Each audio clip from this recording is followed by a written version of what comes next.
How to maintain your SuperHandy or Landworks lithium-ion battery. Battery-powered tools are a great, eco-friendly, and easy alternative to gas. To keep your battery working at its best, proper maintenance is essential. Here are 3 tips to keep your lithium-ion battery in top shape. Avoid overcharging.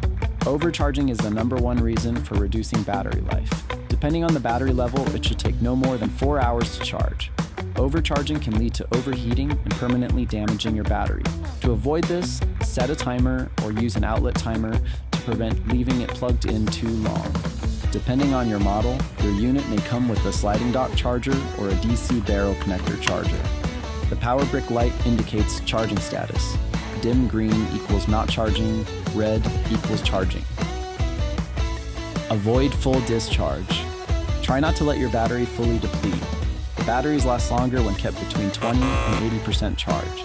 This can be tough to avoid at times, but try to swap out your battery when it's down to 1 or 2 bars. Storage. Store your batteries in a cool, dry place. For long-term storage, keep your battery at around 50% charge. Try to use the battery at least once a month to keep it active and healthy. Regular use and proper storage help extend the battery's lifespan.